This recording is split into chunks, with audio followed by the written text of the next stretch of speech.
스가랴 8장 3절 보겠습니다.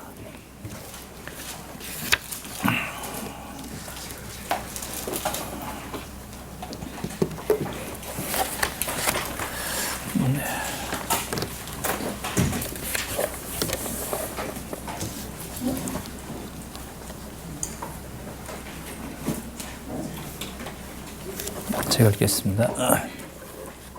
나 여호와가 말하노라. 내가 시온에 돌아왔은즉 예루살렘 가운데 거하리니 예루살렘은 진리의 성읍이라 일컫겠고 만군의 여호와의 산은 성산이라 일컫게 되리라. 예, 여기 보시면 내가는 만군의 여호와이죠. 만군의 여호와이고 시온에 돌아왔다는 말씀은 스가랴가 다리오 왕 2년의 사건을 기록하고 있으니까요. 돌아와서 지은 예루살렘 성전 중건 한 5년 전입니다. 그러니까 바벨론의 포로로 잡혀갔다가 이스라엘 백성들이 돌아와서 아직 예루살렘 성전을 짓지 못할 때 그 상황인 거죠. 거기 이 상황을 두고 지금 시온에 돌아왔다라고 얘기를 합니다. 그러니까 아직 성전은 지어지지 않았는데 지금 이 말씀에 보면 내가 이미 시온에 돌아왔다라고 이렇게 얘기를 하고 있죠. 그 다음에 예루살렘 가운데 거하게 된다고 했고요. 그 다음에 예루살렘은 진리의 성읍이 된다라고 얘기를 했습니다. 진리의 성읍이 된다. 뭐 예를 들면 뭐 제사의 성읍이 된다든지 뭐 통치자의 성읍이 된다든지 뭐 이러면 이게 좀 우리 3대 언약과 관련해서 빨리 들어올 수도 있는데 진리의 성읍이라는 것은 이거 뭐 구체적인 뭐 금은 모화나 이런 것도 아니고 그래서 이 개념이 눈에 들어옵니다. 여호와께서 분명히 계신데 바로 진리와 연관된다 이렇게 나옵니다. 나중에 이제 본문 살펴보겠습니다만 진리의 성읍이 무엇인지는 그 다음 본문에 15절까지 쭉 나타납니다. 거기서 좀 이따 살펴보려고 합니다. 자, 그리고 여호와의 산은 그러니까 진리가 통치하는 그 산, 만군의 여호와, 이게 이제 스가랴와 말라기의 주어죠. 그렇습니다. 그렇다고요. 예. 예. 중요한 개념이라고요. 예. 그러니까 예레미야에도 이 개념이 많이 나왔죠. 그러니까 지금 이 경우로 보면 바벨론에 망했단 말이죠. 그리고 돌아왔지만 아직 페르시아 제국이에요. 그래서 만군이다라고 하면 대적이 없어야 되는 거죠. 이 말은 만군의 여호와니까 다 쳐부술 수 있는 분이란 말이에요. 근데 아직 이게 성전도 못 짓고 있는 거예요. 그럼 만군의 여호와가 된다는 거예요? 안 된다는 거예요?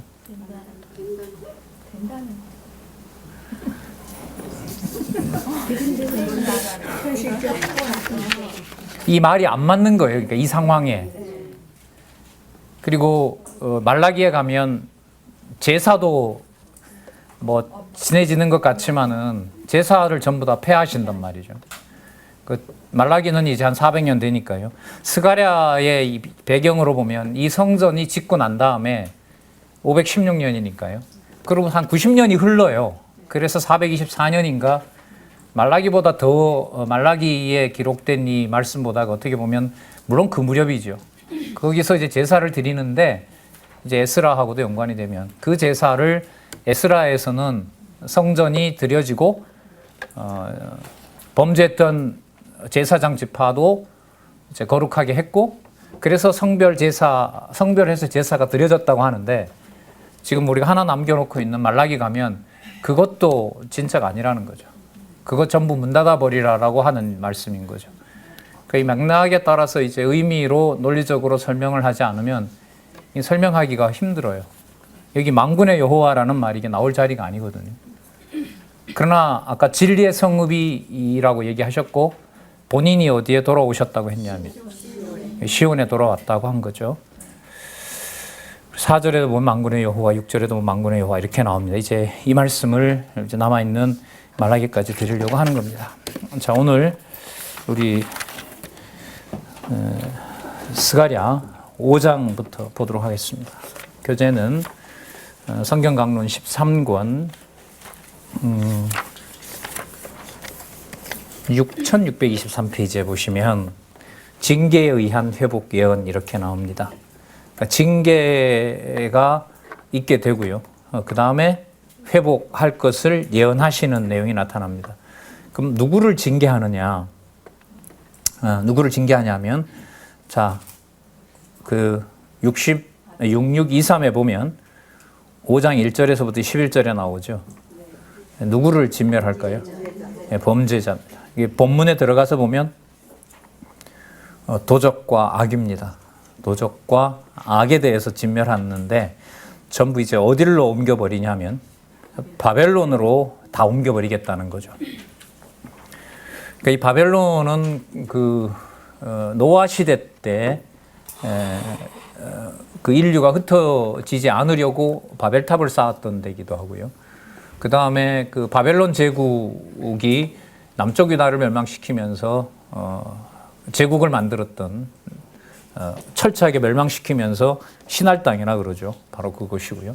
요한계시록에 가면 서너 번 나오죠. 무너졌도다 바벨론이라고 얘기를 하고 7번째 속하지만 8번째 속한 바로 마지막 그 심판받을 바로 음녀 짐승 권세와 연관된 것이 바로 이 신할 땅 바벨론이기도 합니다. 그러니까 지금 제국은 페르시아 시대인데 바벨론으로 옮겨간다라는 것은 이게 역사적 상황으로 설명이 될 수 있는 게 아닙니다. 이거는 성경 전체를 또 봐야 이게 또 알 수 있고 스가랴 14장까지 내용이 아주 놀라운 얘기들이 지금부터 나오는데요. 이게 이제 다니엘서 보다가 좀 더 상세한 역사적 예언들이 여기 나타납니다. 그러니까 지금 페르시아 제국 시대라면 헬라 제국 시대, 그 다음에 로마 제국 시대까지 예언을 해주고 있는 내용이 바로 이 스가랴서 내용입니다.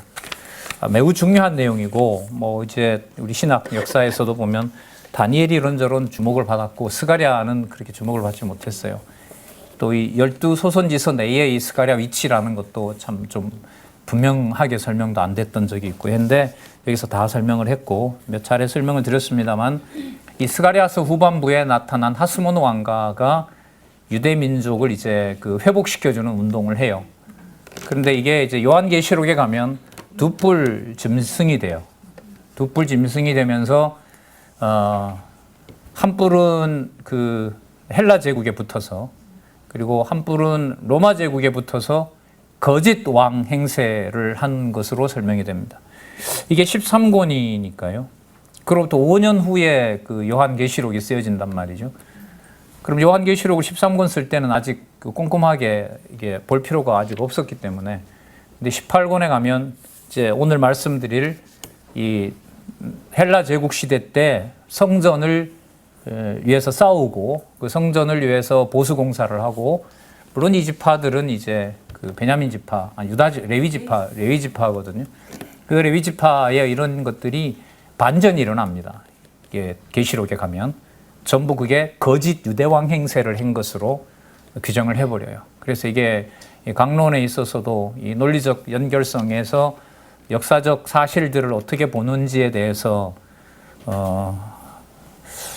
강론집이 나왔는데도 뭐 누구도 묻지도 않고 그래서 좀 기다리고 있었는데 이건 이 성경 주석상에서도 굉장히 앞으로 드러나게 되면 이 논란거리가 될 겁니다. 그리고 성경신학은 얼마든지 역사적 순서에 얽매이지 않기 때문에 의미상으로 분명히 설명해 갈 수 있으리라고 저는 확신을 합니다. 그래서 좀 유의하셔서 13권을 보시면서 어떻게 이제 예수의 한 성취 마태복음으로 가고 있는지에 대해서 관심을 좀 같이 가져주셨으면 좋겠습니다.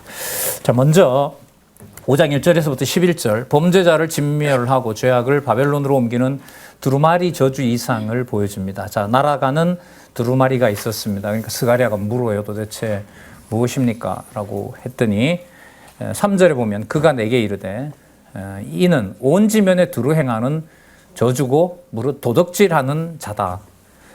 이 편 글대로 끊어지고 무릇 맹세하는 자는 저 편 글대로 끊쳐지리라. 그러니까 그 옮기려고 하는 두루마리 위아래에 온 지면에 두루 행하는 저주이고 그 저주에 해당되는 자가 누구냐면 무릇 도적질하는 자는 전부 다 멸하게 된다. 전부 다 데리고 가서 청소하는 거죠. 아까 여러분 진리의 성읍이 8장에 나왔잖아요. 그 진리의 성읍이 되려면 이 청소는 대청소를 해야 되는 거예요. 그 대청소를 하기 위해서 지금 보면 어떻게 하냐면 저주받을 만한 마땅한 것들을 전부 다 어디로? 바벨론으로 옮기는 거죠. 근데 사실 이 바벨론은 이미 바벨론 제국이 지나왔단 말이죠. 지금 이걸 쓸 때는 페르시아 제국이고. 이런 설명들도 좀 이게 역사적인 내용으로 들어가서 역사적 내용에 빠지지 않으려면 의미 중심으로 설명을 안 하면 도저히 설명이 안 됩니다. 이 성경신학의 탁월함이 또 여기에 되어 있어요. 그러나 그걸 역사적 내용을 자꾸 배제해버리고 설명을 할 수가 없어요. 강론집에 분명히 나오기 때문에. 그걸 또 그렇다고 뺄 수도 없는 노릇이고 빼서도 안 되고 그걸 다르게 설명되는 부분을 어떻게 그 본문의 기초를 두고 설명해야 되느냐 이런 연구가 뭐 한 10,000페이지가 되니까요. 그래도 9,882페이지가 되니까 그걸 연구를 치밀하게 해야 되는 일이 저는 앞으로 남아있는 일인데 하나님께서 해주셨으면 진짜 좋겠습니다. 뭐 몇 군데만 뚫려버리면 이 방아선은 뚫리게 돼 있으니까요. 역사적 사건 그래 안 봐도 된다? 그래? 그럼 다른 것도 뭐 이래 넘으면 다 무너지는 거죠. 다니엘서에서부터 시작해서 자 보겠습니다. 3절 그가 내게 이르되 했고요. 4절에 보시면 3절 끝에 보면 그 이편 글대로 끊어지고 무릇 맹세하는 자는 저편 글대로 끊어지리라. 그러니까 저주 적혀 있고 도적질하고 맹세하는 자. 맹세가 여러분들 뭐냐면 이게 서원이에요.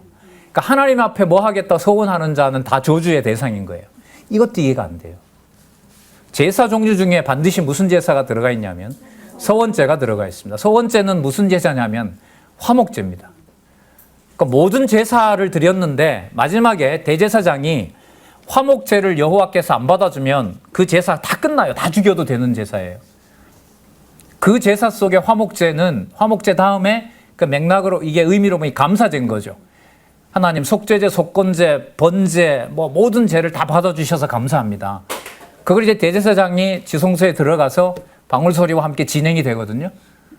그랬을 때 그 제사를 뭐라고 하냐면 화목제라고 부릅니다. 만약 거기서 대제사장이 죽잖아요. 그럼 이제까지 드렸던 제사가 전부 여호와께서 받아주지 않는 거예요. 다 진멸해도 되는 거죠. 그러니까 이게 말라기 가면 이제 이 상황이 진행이 되는데 하나님 우리가 언제 안 드렸습니까? 성전도 다시 증곤됐고 제사장들도 다시 성결됐고 제사도 분명히 지내고 있는데 왜 우리가 언제 여호와를 버렸다고 합니까? 진짜 당당하게 맞서는 거죠. 당시로 보면 이제 말라기 선지자 보냈을 거 아니에요. 우리가 언제 여호와 버렸느냐. 성전도 회복됐고 그래서 거기서 더 찍어 내려가죠. 여호와께서 절뚝발이 들었잖아. 그건 재물 아닙니까? 그건 아니지. 이렇게 여호와께서 하나하나 이제 꼬집어 가신단 말이에요. 그러면서 지금 이 맥락에서 보면 맹세하는 자, 뭘 하겠다고 의욕을 부리는 자를 무슨 대상으로 놔요? 저주 대상으로 놓는다는 거예요. 이제 이런 구문들도 단 이렇게 짧게 나오지만 이 설명하기가 그렇게 쉽진 않아요. 그래서 나중에 예수님이 가셔서 뭐라 합니까? 땅으로도 말고 하늘로도 말아라. 하늘에 하나님 계시고 땅에는 하나님 발등상이니까 어디에다 대고 내가 잘하겠다라는 맹세를 네가 하려고 하느냐. 그 말은 여기 이 맥락에서 보면 화목제 자체를 하나님이 예수님의 입을 통해서 닫아버리는 거예요. 어떤 제사도 뒤에 보면 이제 온전한 11조 얘기가 나오죠. 갈라디아서에 가면 어떤 11조도 하나님한테 의로운 게 없어요. 그래서 지금 학계 스가랴 말라기는 학계에서는 여러분 이전의 영광이 나중 영광이 더 크다고 얘기했죠. 그게 지금 스가랴에 오면 무슨 성읍이라 그래요? 진리의 성읍이라 그러죠. 그러니까 여러분 이걸 진짜 많이 읽으셔야 돼요. 진짜 이렇게 제가 낱말을 뽑아서 연결시키면 그렇구나라고 하는 건데 글쎄 이게 한 20%나 될까요? 제가 해보니까 여러분들이 확인하지 않으면 계속 반복해봤자 글쎄 큰 효과는 없는 것 같아요. 일단은 연결은 지어드릴 테니까 꼭 확인을 해주시기 바랍니다. 그렇다면 그리스도가 오셔서 맹세하지 말라라고 하는 것은 우리가 오늘 여기 처음 확인하지만 스가랴에 벌써 나오잖아요. 맹세하는 자는 뭐 하는 자다? 저주받을 자라는 거예요. 그러니까 하나님 앞에서 뭘 잘해보겠다라는 게 여러분 나쁜 거예요. 예루살렘 망했잖아요. 그죠? 다시 돌아왔어요. 성전을 다시 지었어요. 그러면 더 잘 해보겠다고 해야 돼요? 아니면 아이고 나 이제 안 하겠습니다 이렇게 해야 돼요? 그럼 맹세를 하지 않는 자를 혼을 내야죠. 이거 어떻게 해석할 건데, 이런 부분들을. 자, 아니, 나중에 그리스도가 이거 맹세하지 말도록 닫지 않느냐. 맞아요. 흐름은 그렇게 가지만 왜 이렇게 하시냐 말이죠. 자, 모든 데서 다 접는 거예요. 이게 말라기로 가고 있는 거예요. 다 필요 없어요. 어떤 것도 정당한 게 없어요. 정당한. 그래서 이런 걸 좀 고민을 한다면 나중에 저기 히브리서 가셔서 그리스도의 그 사역 중에 그 제사장보다가도 우월하고 사역의 우월성, 거기에 가셔서 그 그리스도가 드리신 영원한 제사장에 가면 아, 그때 거기서 싹 다르다고 한 이유가 바로 이거였구나. 그렇게 좀 크게 이렇게 그려나가는 게 좀 필요하다고 봅니다. 공부할 게 좀 많이 남았다고 봐요. 자, 볼게요. 주어를 잡죠. 4절에 보세요. 누가 나오죠? 4절에 보세요. 만군의 여호와께서, 자, 읽어볼게요. 내가 이것을 바라였나니 도적의 집에도 들어가며 내 이름을 가리켜 망령되이 맹세하는 집에도 들어가서. 누가 들어간다고요? 내가 들어간다 그러죠. 그러니까 청소를 본인이 하시겠다는 거예요. 아까 8절을 우리가 먼저 읽었어요. 본인이 다니면서 거룩하지 않는 것들을 전부 다 거두어서 두루마기에 태워서 전부 바벨론에다가 모아놓고 나중에 바벨론을 다 불태워버린다는 거예요. 그러니까 이게 바벨론에 뭘 붙잡혀 갔다 뭐 해다 이런 것하고는 상관없어요. 아셨어요? 여기서부터의 의미는 요한계시록에 장차 오실 그리스도가 음녀와 짐승 권세를 몰아서 전부 심판하고 내가 이 진리의 성읍을 관리하고 내가 제사장이 되고 내가 메시아 된다라는 사건으로 보질 않으면 뒤로 돌아가서 보게 되면 이거는 잘 안 들어와요. 그런데 이걸 역사적 사건으로 지금부터 이제 예언을 하고 있는 거예요. 지금 페르시아 시대니까 그 다음 무슨 제국이 오죠? 헬라 제국에 오는 거죠. 그러니까 뭐 직접 물어보지는 않았지만 이 저자가 아마 이 13권 스가랴 주석하면서 여기 박균선 박사님 주석도 인용을 하셨는데 남의 주석을 인용한다는 거는요, 그만큼 내가 책임을 더 확고하게 지고 싶은 마음에서 남의 책을 인용하는 거예요. 남의 책을 인용할 때는 두 가지가 있어요. 내가 빠져나가기 위해서.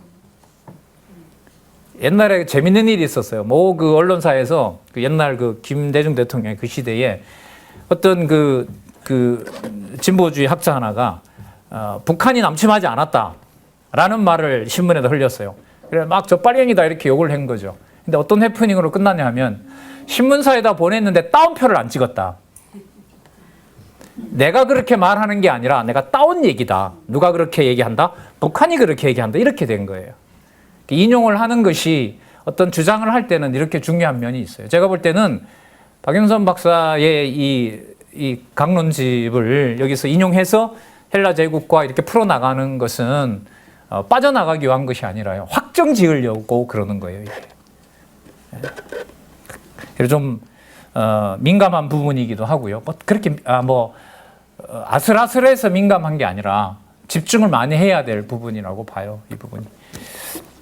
자, 그 다음에 6절에 보시면은 내가 묻되 이것이 무엇이니까 그가 가로되 나오는 이것은 에반이라 또 가로되 온 땅에서 그들의 모양이 이러하니라. 자, 7절 번역 한번 다시 보겠습니다. 6625 중간쯤에 보시면 두 번째 단락 중간쯤에 보시면 둥근 납 한 조각이 들리자라고 나오죠. 찾으셨어요? 둘, 넷, 여섯, 여덟, 12번째. 밑에서부터 12번째 줄 볼게요. 이는 둥근 납 한 조각이 들리자, 이 납뚜껑이죠. 에바 안에 한 여인이 앉아 있었더라. 이렇게 얘기를 합니다. 자, 이 여인이 바로 저주받아 마땅한 바벨론 세력을 말하는 거죠. 이른바 음녀와 연관이 되기도 하고요.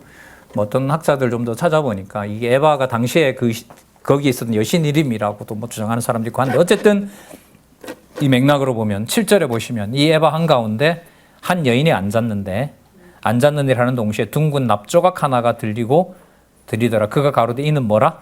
악이라라고 얘기를 합니다. 그러니까 저주 대상인 거죠. 그 여인을 에바 속으로 던져놓고 납조각을 에바 아구리 위에 덮어 마무리시킨 거죠. 그냥 나오지 못하도록. 그리고 여호와께서 어떻게 하신다? 악을 처리한다는 거죠. 자, 그래서 에바를 천지 사이로 들었기로 10절에 내가 내게 말하는 천사에게 묻되 그들이 에바를 어디로 옮겨 가나이까 하매 내게 이르되 이들이 신할 땅 나오죠? 이게 그 바벨탑이 섰었던 인간의 어떤 뭐 오만함이 어떤 상징이잖아요. 여기가 이제 신할 땅 옆이 보면 무기떠예요. 마지막 전쟁이 일어나는 곳으로 예언이 되기도 하고요. 그를 위하여 집을 지으려 함이라. 준공되면 그가 에바가 제초소에 머물게 되리라 하더라. 거기에서 그냥 다 덮어버린다라고 얘기를 하죠. 자, 6625에 가시면 악은 가증한 행위를 일삼는 음녀라고도 얘기를 합니다. 자, 그 다음에 6626에 가시면 두 번째 줄에 보시면 신할 땅은 바벨론 지역을 말하고요. 날개 달린 여자들이 우상을 섬기는 가증한 행위를 상징하는 한 여인이 담긴 에바를 바벨론으로 옮겨 집을 건축하고 안주하려는 뜻으로 대답한 것이다. 자,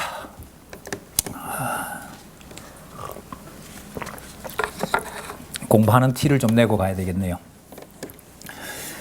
여러분, 이게 바벨론이에요. 그 남쪽 유다를 멸망시킨 대상이 아니죠. 그 이상의 의미를 가지고 있잖아요. 그죠? 뭐 해야 될? 그 진리의 성읍으로 세우기 위해서, 거룩한 성산을 만들기 위해서 반드시 처리해야 될 세력으로 바벨론, 신할 땅에 있는 바벨론 악의 음녀 세력을 말하죠. 그죠? 자, 여러분, 마태복음에 가면 마태복음 1장에 족보를 거론할 때 보면 기준이 뭐냐면 바벨론으로 이거하기 전, 바벨론으로 이거한 후라는 바벨론이 나와요. 그 바벨론하고 스가랴 있는 바벨론하고 무관할까요? 관계가 있을까요? 네, 관계가 있습니다. 있을 겁니다. 있을 겁니다라는 빼도 됩니다. 이 말인 거죠. 그리고 요한계시록에 나오는 바벨론하고도 연관이 되죠. 연관이 돼요. 자, 이런 연구들이 이제 좀 더 풍성하게 성경 전체를 보면서 한 군데 부분 뽑아가지고 이런 게 아니라 그건 재미없어요. 또 틀릴 확률도 많고. 전체 머릿속에 이 구조를 가지고 접근해서 좁혀 들어오고 그 의미 속에 무엇인가처럼 한 의미지만 성경 전체를 관통하는 그런 어떤 연구들의 방향에서는 좀 필요하다라고 봅니다. 자, 그러니까 바벨론은 반드시 뭐 해야 될 세력인 거죠? 망하게 할, 심판할 대상인 거예요. 그게 여러분 지금 우리가 스가랴에 보면 이상으로 전 회복을 예언할 때 반드시 일어나야 될 일인 겁니다. 그러니까 아까 성전과 관련되다 보니까 7장에서부터 14장의 스가랴 제목이 뭐냐면 말씀으로 전 회복이라고 나오죠. 그러니까 뭔 다 잠궈버렸어요. 맹세하는 자, 성전에서 기웃긋거리는 자, 거기서 제사 지냈다고 하는 자 전부 다 잠궈버렸어요. 이젠 그거 가지고는 안 돼요. 여호와께서 직접 자신이 무슨 성읍으로? 진리의 성읍으로 세우시는 성읍이어야 돼요. 이게 말라기까지 갑니다. 그래서 세례 요한을 언약의 사자로 보내죠. 아버지의 마음을 돌이키고 아들의 마음도 돌이키고 새로 낳겠다는 거거든요. 그래서 나중에 이제 마태복음 가면 세례 요한의 그 말씀대로 그대로 그리스도가 이루어 가신다고 보시면 돼요. 자, 그럼 보겠습니다. 내병거와 각종 말들의 이상을 보여주시고요. 이걸 여호수아를 통한 전의 회복과 통치를 예언해 주십니다. 자, 여기에 보면 그 병거가 4개가 나오는데요. 2절에 보면 홍마가 나오죠. 3절에 보면 6장 3절에 보면 넷째 병거는 어룽지고 건장한 말. 그죠? 홍마, 그 다음에 흑마, 그 다음에 백마 나오고요. 자, 이게 뭐냐라고 물었죠. 5절에 천사가 대답하여 가로되 이는 하늘의 네 바람인데 온 세상의 주 앞에 모셨다가 나가는 것이라. 누가 이루신다는 걸까요? 그렇죠. 아까 그 저주나 그런 것들 다 처리할 사자들이라고 보시면 됩니다. 자, 6절 지나서요. 7절 건장한 말은 나가서 땅에 두루 다니고자 하니 그가 이르되 천사가 얘기합니다. 너는 여기서 나가서 땅에 두루 다니라 하니 하매 곧 땅에 두루 다니더라. 그가 외쳐 내게 일러가로되 북방으로 나간 자들이 북방에서 내 마음을 시원케 하였느니라. 그게 아까 저주와 관련됐었죠. 하나님의 진노와 관련해서 진노를 했을 때 그걸 지금 표현이 시원하게 했다. 그러니까 하나님의 그 심판과 연관이 되겠죠. 그 다음에 10절에 보면 사로잡힌 자 중 바벨론에서부터 돌아와 헬데와 도비야와 여다야가 스바냐의 아들 요시야의 집에 들었나니 이는 이날에 그 집에 들어와서 그들에게 취하되, 자 10절 보세요. 은과 금을 취하여 면류관을 만들어, 자 여기 보시기 바랍니다. 그 대적이 나와서요 들어가서 그 금은을 취하여 오는 거죠. 그럼 어디에 쓰려고 그러느냐? 11절에 은과 금을 취하여 면류관을 만들어 여호사닥의 아들 대제사장 여호수아의 머리에 씌웁니다. 맞죠? 여러분 면류관을 왕이 씁니까? 제사장이 씁니까? 잘못 씌운 거죠 이거. 근데 이제 다 선지자가 그래서 그걸 주는 거야. 제사장이 안 되니까. 그렇지. 그게 안 되니까. 선지자 왕. 자, 주의해서 보시기 바랍니다. 삼직이 선지서에 오면 몰아갑니다. 한쪽으로 몰아가요. 그리고 역대기, 에스라, 느헤미야, 에스더, 특히 역대기 후반부에 가면 레위 지파가 돌아와서 각 지방의 장관으로 삼습니다. 그러니까 제사장 역할뿐만 아니라 통치자 역할을 하게 되고요. 선지자 역할도 하게 돼요. 그래서 나중에 그리스도가 오셔서 선지자 노릇을 하는 그 모습 속에 뭐도 같이 붙을까요? 왕도 붙을 뿐만 아니라 제사장 개념 같이 붙는 거예요. 그러니까 스가랴와 역대기나 스가랴 말라기 부분에 와서 생각을 하면 예를 들면 마태복음 같은 경우에 보면 그리스도직을 증거하는데 선지직을 증거하고 왕직을 증거하고 제사장직을 증거함으로 그분이 그리스도라는 직을 완성한다라는 그런 7장인가요? 그게 거기에 나와요 보면. 근데 저는 이게 깜짝 놀랐는데 이게 구약에 기록한 방식을 따라가고 구약의 선지서에서 구체적인 밝힌 바를 그리스도께서 선지직을 성취하는 것을 통해서 또 왕직과 제사장직으로 갈 수밖에 없는 거구나. 자, 그런 감을 또 확증을 저희들은 해갈 수 있으리라고 봅니다. 자, 지난번에 그 사단이 정죄했었던 대제사장이 있었죠. 그거 지금 깨끗하게 해서 뭘로 만들어요? 면류관을 씌워서 통치자로 삼아가는 거예요.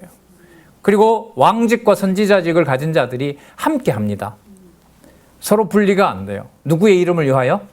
여호와의 이름을 위하여. 예를 들어드리면 지나왔죠. 에스겔 40장에서부터 44장에 가면 뭐가 나오죠? 성전 나오죠. 그 성전을 주위로 12지파가 분배받아서 뭘 관리합니까? 여호와의 성전을 관리하죠. 여호와의 성전 문지방에서 뭐가 나옵니까? 생명수가 나와서 12지파 땅을 관리하는. 그럼 거기에는 통치직과 제사장직과 그 분리가 될까요? 안 될까요? 안 되게 되어 있어요. 안 되게 되어 있어요. 이걸 지금 그 복음서는 두 가지도 아닌 본성, 직임, 신분, 사역, 본성으로 엄청난 비밀을 풀어놓아 버린 거예요. 제가 볼 때는. 신학 공부 뭐 이렇게 여러 책들을 좀 이렇게 읽어보고 있는데, 이걸 어떻게 감당하라고 이 시대에 이렇게 터졌을까. 야, 이게 신학 지도에 엄청난 일이 전 생기리라고 봅니다. 그건 뭐 몇 사람이 아니라 이제는 같이 진리에 대해서 확신을 가지고 뭐 돌들도 알고 떠든다고 했는데 그 시대가 어떻게 이제 드러날지 참 궁금하다는 생각이 듭니다. 자, 볼게요. 12절 고하여 이르기를 만군의 여호와께서 말씀하시되 보라. 뭐라 그러죠? 순. 그 자라난 거죠. 다 짓밟힌 것 같고 사단이 봤을 때 별 볼 일 없는 자 같았는데 하나님이 사단 앞에서 뭐하게 만들었어요? 깨끗하게 만들고 제사장으로 어떤 흠결도 없는 자라고 해버렸잖아요. 그런데 이게 또 재밌는 게 이렇게 깨끗하게 한 대제사장 같으면 무슨 제사가 드려지면 돼요? 말라기에 가서 그렇게 책망 안 받고 제사장을 깨끗하게 했으니까 제사를 뭐 하면 돼요? 깨끗하게 드리면 되잖아요. 근데 그게 안 나온단 말이에요. 말라기에 가면. 그럼 여기에 나타난 대제사장 여호수아는 누구로 맞춰져야 되겠어요? 그렇게 봐야 되는 거예요. 하늘의 이상 중에 보여준 이 메시아에 대한 예표. 자, 볼게요. 13절. 순이라 이름하는 사람이 자기 곳에서 돋아나서 여호와의 전을 건축하리라. 그가 여호와의 전을 건축하고 영광도 얻고 그 위에 앉아서 뭐예요? 다스릴 것이요. 또 제사장이 자기 위에 있으리니 이 두 사이에 뭐가 있어요? 평화와 의논이 있으리라. 같이 통치한다는 거예요. 그러니까 통치자, 여기 보세요. 제사장, 또 선지자 전부 다 함께 합니다. 전부 다 함께 해요. 자, 미리 가서 볼게요. 한 장 넘겨보세요. 7장 3절에 가볼게요.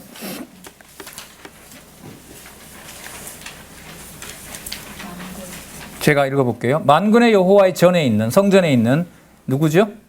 제사장들과 선지자들에게 물어가로되 우리가 여러 해 동안에 행한 대로 5월간에 울며 재개하리까 하며 이렇게 나오죠.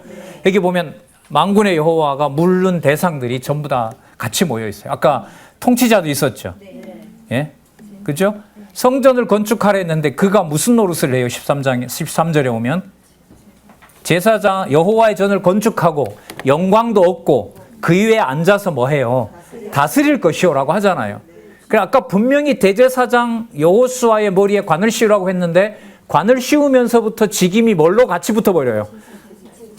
왕직으로 붙어버리고, 그리고 아까 그 역할을 7장 3절에 가면 뭐까지? 선지직까지 거기에 다 나타나는 거예요. 이걸 누가 이루신다는 거죠? 그렇죠. 직임을 통한 성취로 가고 있는 거예요. 이 부분이.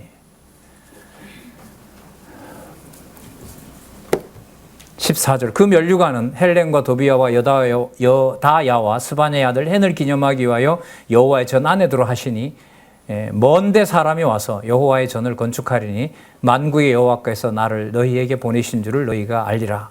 자, 먼데 있는 사람, 아직까지도 돌아오지 않은 사람들. 여러분 이게 지금 521년경이 되니까요. 앞으로 2차례 더 돌아와야 되거든요. 그러니까 그 에스더에 있는 대로 그 아하수에로 왕 시대를 지나서 480몇 년에 들어오고 456년인가 앞으로 2번 더 돌아올 기회가 있어요.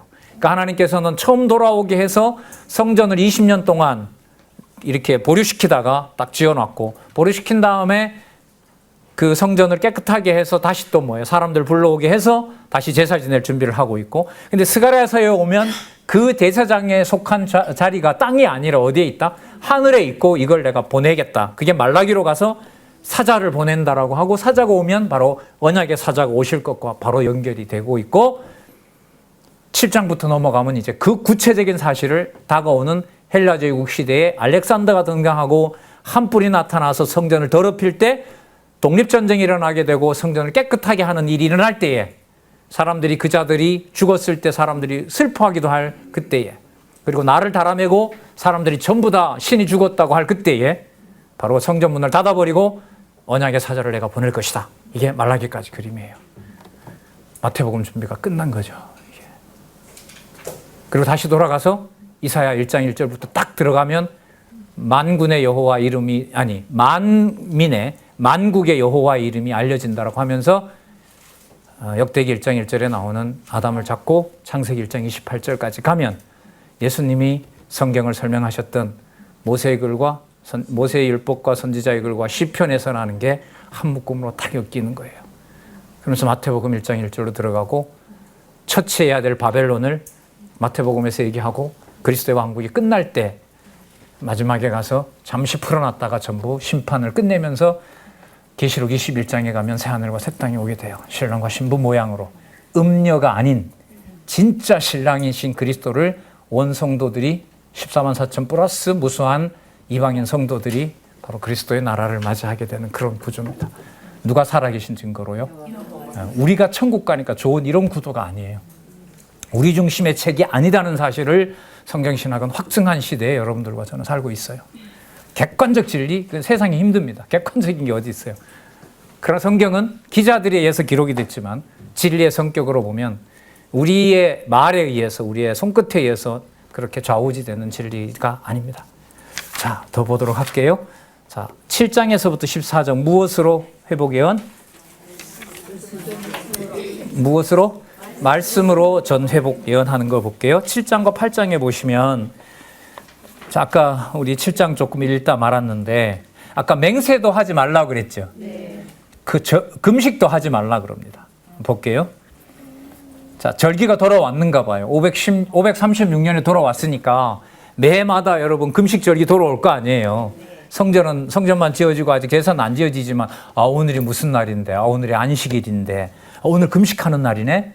근데 여러분 이 배경을 좀 다른 것을 가져와서 말씀드리면, 여러분 이 돌아와서 성전을 이렇게 다시 중건을 했잖아요. 그리고 중건이 될 때도 그렇고 가지고 왔던 재산들은 그대로 가지고 있어요, 이 백성들이. 그러니까 먹고 쓰는 데는 부족함이 없는 거예요. 예? 자, 볼게요. 7장 1절에 보면 다리오 왕 4년 9월 곧 기슬레월 4일에, 예, 이 기록을 보면 519년이고요. 519년이고 뭐 날짜까지 이렇게 좀 찾아보니까 4월 1일인가 그렇습니다. 자, 9월 4일인가 어쨌든 뭐 그렇게 중요한 건 아니고요. 516년에 지으니까요. 앞으로 한 3년 전인 거예요, 이게. 자, 여호와의 말씀이 스가랴에게 임하니라. 때에 베델 사람이 사레셀과 레겜멜렉과 그 종자를 보내어 여호와께 은혜를 구하고 3절에 만군의 여호와 전에 있는 제사장들과 선지자들에게 묻습니다. 자, 4절에 보시면 3절에 우리가 여러 해 동안 행한 대로 5월간에 울며 재개하리까. 금식할까요? 이러는 거예요. 9세기야 갖출 수가 있죠. 바벨론에 고생도 했고 돌아와서 이제 금식도 재현하고 괴로워할 수도 있고. 자, 4절에 만군의 여호와의 말씀이 내게 임하여 가로되 온 땅의 백성과 제사장들에게 이르라. 너희가 70년 동안 5월과 7월에 금식하고 애통하였거니와. 붙잡혀 가서도 아마 했던가 봐요. 자, 그 금식이 누구를 위하여? 또 한 번 나오네요.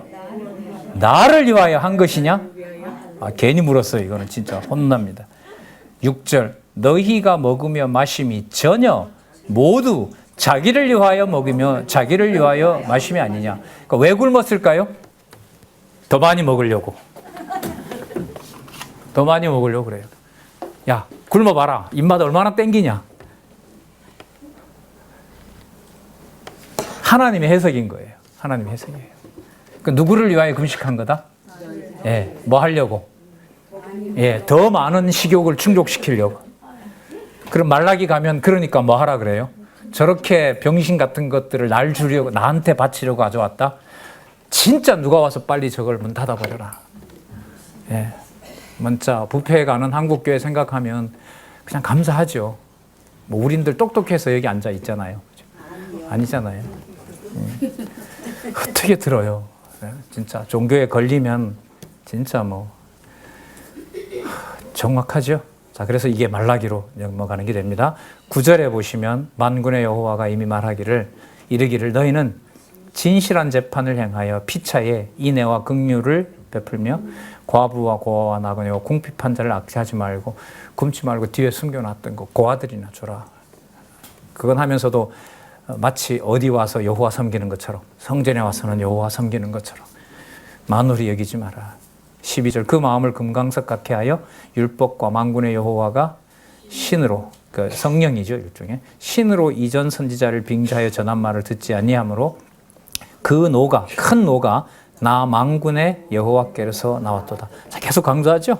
만군의 여호와, 만군의 여호와. 이렇게 14절 회리 바람으로 그들을 알지 못하던 모든 열국으로 해치하리라 한 후로 이 땅에 황무하여 왕래하는 사람이 없었나니 이는 그들이 아름다운 땅으로 황무하게 하였습니다. 그리고 그 황무함을 여호와께서 이제 대적이 치게 했으나 멸하면 안 되잖아요. 그죠? 그래서 8장에 가서 요절이 나오는 거예요. 그럼 이제 누가 관리는 할 수가 없어요? 예? 예, 누가 이 성전 관리를 할 수가 없어요. 백성들이 할 수 있는 게 아니잖아요. 맞죠? 대제사장도 아까 여호와께서 세워주셨고 그럼 누가 할 것이다? 이제까지 계속 얘기했던 주어가 누구였죠? 만군의 여호와. 내가 돌아온 것이고 내가 이 성전을 관리하는데 뭐라고 부르느냐? 진리의 성읍이라고 부를 것이다. 그래서 제목을 7장에서부터 14장을 말씀으로 전 회복이다라는 게요. 뭐 예를 들면 제사를 깨끗하게 해서 뭐 회복한다든지 성전을 의리의리하게 지어서 한다든지 이렇게 가면 이게 모형적으로 딱 들어오는데 이게 그게 아니잖아요. 무엇으로? 추상적인. 그럼 여러분 아까 보세요.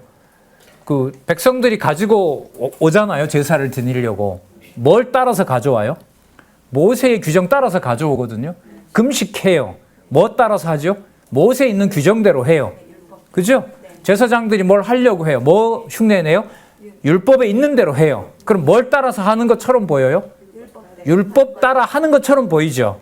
그런데 여호와께서는 뭐라고 그래요? 그거 진리가 아니다라는 거죠. 그래서 내가 무슨 성읍을 세우겠다? 진리의 성읍을 세우겠다. 그러면 지금까지 모세 율법을 따라서 했던 것들이 바깥에서 봤을 때는 진리를 따라서 한 것처럼 보이지만 진리다 아니다? 아니다. 너네들은 못한다. 이거 폐기하는 거죠. 그러면 그 다음에 나오는 그 헬라 제국이 와서 성전을 망치는 것은 좋은 일일까요? 나쁜 일일까요? 좋은 일이요.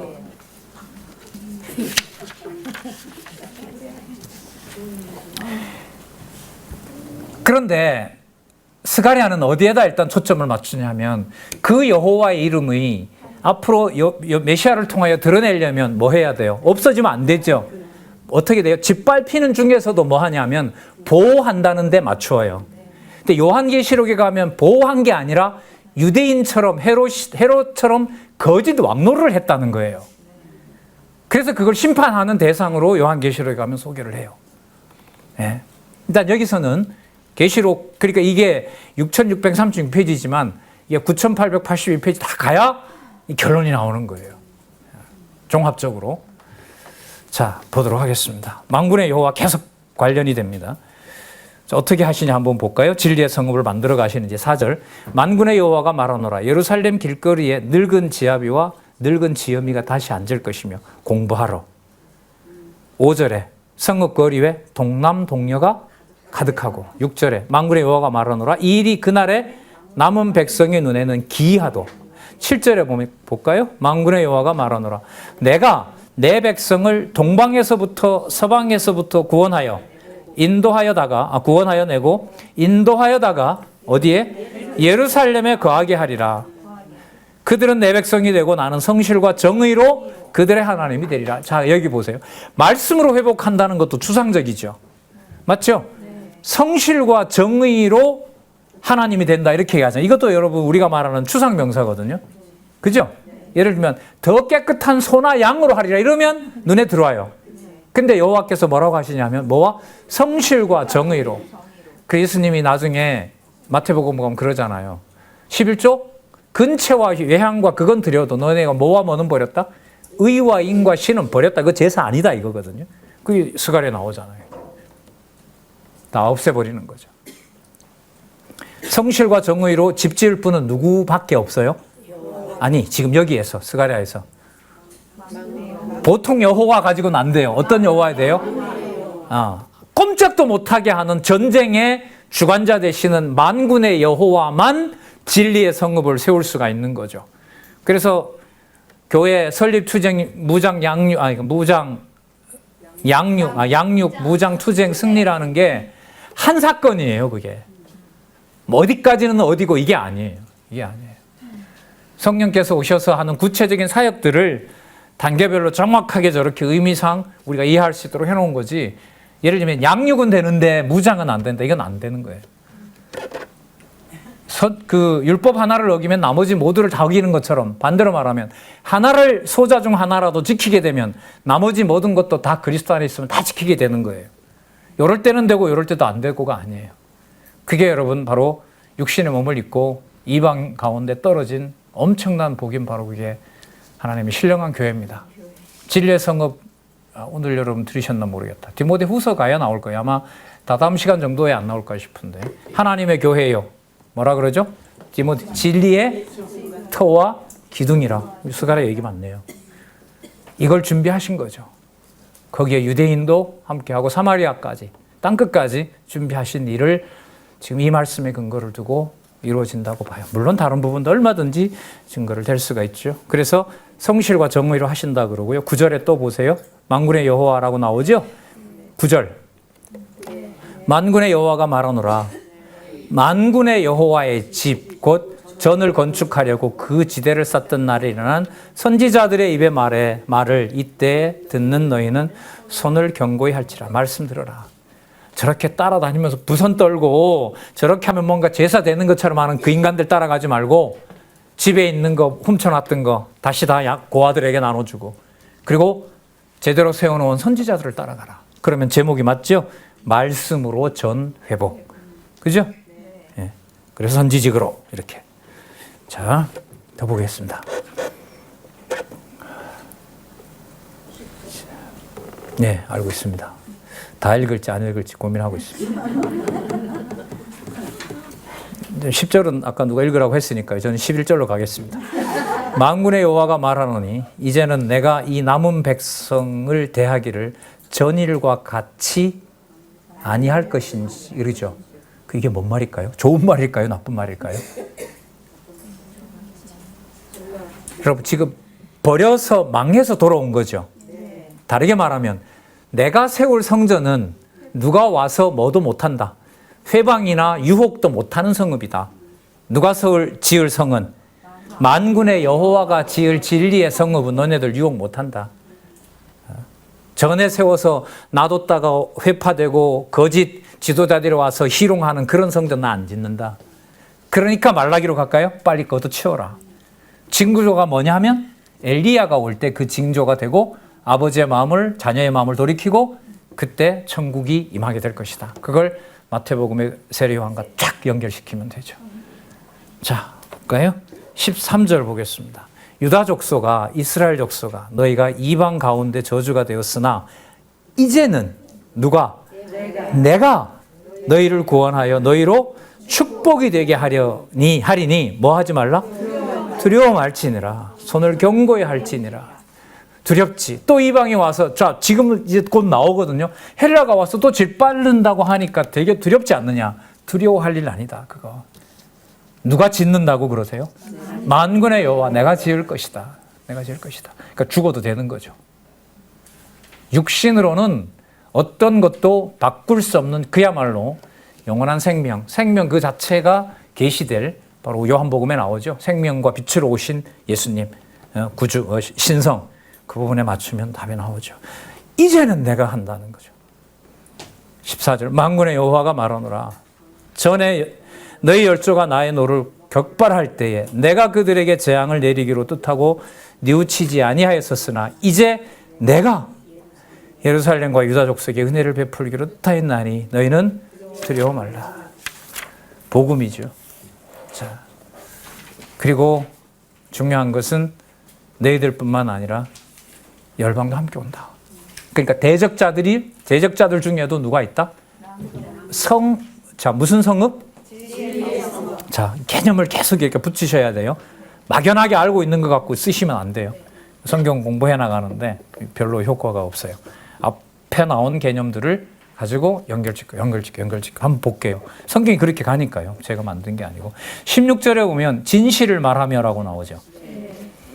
각기 이웃으로 더불어 진실을 말하며 너희 성문에서 진실하고 화평한 재판을 할 것이고요. 다 예수님이 하시는 사역을 생각을 해보세요. 17절에 자 서로 해하기를 도모하지 말며 거짓 맹세를 좋아하지 말라. 이 모든 일은 나의 미워하는 것임이니라. 나 여호와의 말이니라. 만군의 여호와의 말씀이 내게 임하여 이르시되 만군의 여호와가 말하노라. 4월의 금식과 5월의 금식과 7월의 금식과 10월의 금식이 변하여 많이 굶어서 참 잘 먹으려고 한가 봐요. 이게 유다 족속에게 기쁨과 즐거움과 뭐가 된다고요? 자, 오직 너희는 뭐와 뭐로? 진실과 화평을 사랑할지니라. 이런 화평, 이게 샬롬입니다. 이게 샬롬입니다. 샬롬이에요. 그러면 여러분 정리하면 딱 들어올 것 같네요. 내가 안식의 주인이다. 끝났죠? 이 얘기들을. 진리가 여기 있는데 우리가 어디로 가리까? 이런 말씀도 있잖아요. 이게 다 여기를 바탕으로 해요. 이 스가랴서 진짜 후반부 너무너무 재밌습니다. 이 구조가 진짜 자 이렇게 확정을 해놓고 그 다음 관리를 내가 어떻게 하는지 자 좀 기다리면 헬라가 오는데 그때 내가 또 해주겠다. 그 다음에 쭉 나옵니다. 자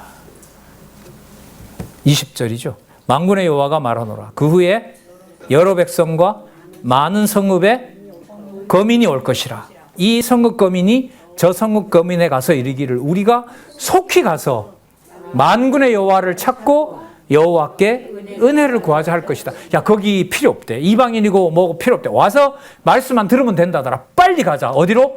진리의 성읍으로. 진리의 성읍으로. 이 용어가 여러분 지금 여러분 특강 들으고 있는 디모데 후서에 나올진 진짜 저는 깜짝 놀랐습니다. 물론 전 단어 맞추는 건 사실 쫙 경계합니다만은 일단 전체 구조를 잡고 야 이렇게 되어 있었던 말인가. 이방인의 교회가 이방도 함께하는 자 볼게요. 22절 많은 백성과 강대한 나라들이 예루살렘으로 와서 만군의 여호와를 찾고 여호와께 은혜를 구하리라. 만군의 여호와가 말하노라. 그날에는 방언이 다른 열국 백성 10명이 유다 사람 하나의 옷자락을 잡을 것이라. 잡고 말하기를 뭐라고 그래요? 하나님이 우리와 함께 하심을 들었나니 우리가 너희와 함께 가려 하노라 하리라 하니라. 성경 공부 좀 시켜달라는 거죠. 그래서 여러분 예루살렘에 모여서 왔던 유대인들에 의해서 만방으로 복음이 전파되죠. 전하는 방법은 탄압을 받고 순교당하는 걸로 해서 만방에다가 보내는 거죠. 진짜 놀랍습니다. 이 부분도. 자, 그 징조가 뭐냐 하면 무슨 징조? 많은 열국 백성들이 와서 유대인들을 왜 붙잡냐면 유대인들이 의로워서가 아니에요. 유대인들 짐이 다 버렸잖아요. 그럼 유대인들을 왜 붙잡을까요? 너네들 옛날부터 누구 이름 들었지 않느냐? 만군의 여호와 들었으니까 그 여호와가 뭔지 너든 믿건 말건 상관없이 나한테 얘기 좀 해달라. 이런 거예요. 그러니까 애타게 찾을 수 있는 사건이 벌어진다는 사실을 여기서 약속을 해주고 있죠. 자, 그래서 여러분 9장에서부터 10장까지 보수에 의한 회복 예언은 뭐냐면 열방 중에서도 열방을 대적자가 있기도 하고 거기에서도 누구를 여호와를 만군의 여호와를 부를 자가 있는 거죠. 그런데 여러분 지난번에 제가 말씀을 드렸나요? 바벨론 포로 이후에는 예루살렘 성을 이제 여호와께서 무너뜨리도록 하고 회복시켜주고 그 다음에 페르시아, 헬라, 로마로 이렇게 가는데 하나님의 택한 백성들이 직접 칼 가지고 정복 전쟁을 하는 일이 점점 줄어듭니다. 지금 여기도 보시면 무슨 불말과 불병거 이런 것 앞에 나왔었거든요. 역대기나 열왕기 가면 나오잖아요. 그런데 그러면 이게 무슨 전쟁에서 압도해 나가는 이렇게 가야 될 텐데 아까도 보시면 성읍의 이름이 뭐라고 그랬어요? 진리의 성읍이라고 그랬죠. 그러니까 성질이 달라져요. 잘 보시기 바랍니다. 그러니까 선지자, 왕, 제사장 경우에도 아까 무슨 제사를 드린다든지 뭐 재판을 끝내주게 한다든지 이게 아니에요. 오로지 어디에만 초점을 맞춰요? 진리의 성읍이라는 데 초점을 맞추어서 여호와가 누군지를 열방이 와서 붙잡는 거예요. 너네 들었던 거 좀 가르쳐달라. 우리 가지고 있던 보물 다 줄게. 그래, 보물 다 줄 테니까 보물 듣고 너네들이 이제까지 알고 있었던 여호와를 좀 알려달라. 그렇게 하면서 여러분 여기에서 모형과 실체로 넘어가는 감을 여기서 우리가 잡을 수가 있어요. 육적인 데서 어디로? 영적인 것, 신령한 것으로. 맞죠? 외적으로 위대하고 이게 아니라 어디예요? 철저하게 진리와 화평과 성실과 진실 이렇게 얘기했잖아요. 그야말로 여러분 성령의 열매가 영혼에 맺히는 것과 연관된 걸로 넘어가게 됩니다. 자, 그래서 여러분 9장 10장에서부터 이제 우리 다 말라기 남았는데요. 말라기가 쭉 가면서 이게 여러분 좀 읽어오시면 본문도 본문인데요. 역사적 내용들을 이제 여기서부터 이제 소개를 해요. 9, 10, 11, 12, 13, 14장. 이거는 제가 일일이 다 말씀을 못 드려요. 여러분들이 보시고 저랑 같이 체크해 가시고 시기는 어디까지 가냐 하면 하나만 말씀을 드리면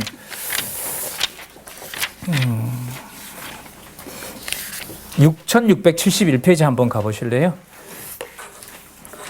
6671페이지. 거기 중간에 보면 666에서부터 76이라고 나와 있죠. 그죠? 예수님 오시기 그러니까 76년까지. 이 76년은 여러분 로마예요. 그럼 다음에 다가올 헬라 제국과 로마 제국이 무슨 준비하는 기간이 된다? 무슨 성읍을 준비하는 기간이다? 자, 이 연결하기가 진짜 어렵네. 진짜. 예. 오늘 계속 말씀드린 게 진리의 성읍이니까 그 진리의 성읍을 준비를 누가? 무슨 메시아예요. 누가? 만군의 여호와께서 하시는 내용으로 보시면 돼요. 14절까지. 그래요, 여러분. 좀 꼼꼼하게 여러분 연구를 해놓으셨으니까요. 여러분 꼼꼼하게 좀 읽고 뭐 질문 있으면 더더욱 좋고요. 그래서 더 확인할 수 있는 기회가 됐으면 좋겠습니다. 기도하겠습니다. 하나님 감사합니다. 상상할 수도 없는 진리의 말씀을 치밀하게 하나님 물 셀 틈 없는 조밀함과 완벽함으로 하나님 계시해 주신 말씀, 그것도 깨닫게 하시는 놀라운 일을 이 시대에 바로 이 공간에서 함께 나눌 수 있게 되었습니다. 하나님, 어떤 것도 자랑할 수가 없고 어떤 것도 하나님 내가 하는 것이라 내세울 수가 없습니다. 그저 받았고 더 분명하게 확인하고 싶고 또 들어야 될 귀한 주의 진리의 자녀들에게 진리의 말씀 전하는 아름답고 선한 일들이 우리들에게도 일어나도록 주관해 주시옵소서. 예수님의 이름으로 기도드렸습니다. 아멘.